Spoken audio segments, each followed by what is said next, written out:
Yeah, so I've just met somebody who's blown my theory about motorbike accidents completely out of the water.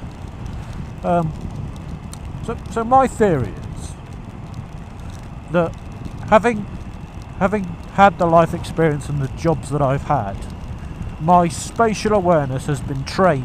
And when I say trained, I mean I've had jobs where I have had to look out for things on a regular basis.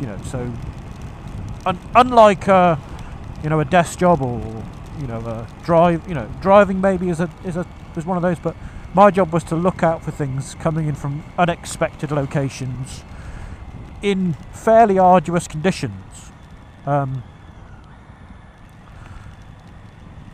So I've kind of translated that to I think you're much less likely to be involved in a motorbike accident if you've had the kind of career that means you've built up your spatial awareness, trained it as it were.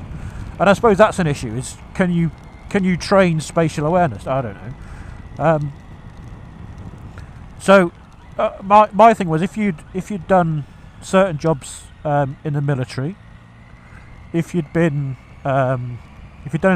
lots of sport parachuting or skydiving, or maybe you've been a pilot as well. So if you've done those things, one or all of those things, you're continually building up your spatial awareness. And I thought, well, a lot of the time you see a video on YouTube, and although you have the benefit of seeing it, from whatever angle, and I suppose you're expecting something to happen, maybe because that's what the description says. But a lot of the time I find myself going, well, in reality, the car didn't hit you. You drove into the side of the car. You carried on your momentum into the car. You could see the car was doing a stupid thing, but you carried on. Or, granted, you went on a green light and they ran a red light, but they were going at some speed, and they didn't pop out of a corner. It was a junction, a crossroads. You can't, they're not hidden. So I often think, well, hang on, I appreciate you were in the right. The car driver did the wrong thing, but that doesn't fix your bike.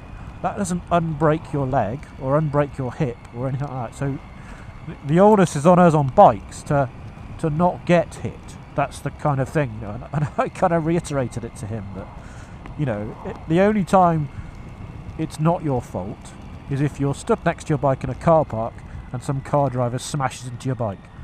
So, and he said, well, he explained his situation, and I still didn't agree with him. I still thought, well, you probably could have seen that coming. As part of his story, he did something out of the ordinary before he got hit. So, I don't know. My theory, because he used to be a pilot, helicopter pilot, my theory had a little wobble. Yeah, I thought I'd have to throw it out and start again, but I think it still stands. Yeah, I think if you've had a job, I suppose what I'm saying is, you must be able to train your spatial awareness. You'll have an element of it that you're born with, but you must be able to hone it, to train it. And I suppose you'd get that with just everyday driving or riding around. You'd get that experience. But I suppose if the other stuff you did during your day job also trained your spatial awareness, that's got to be good for what you do on the bike, hasn't it? Surely.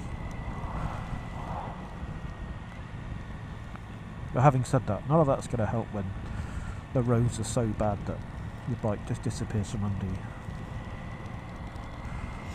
Anyway, nice day we're having. Really lovely.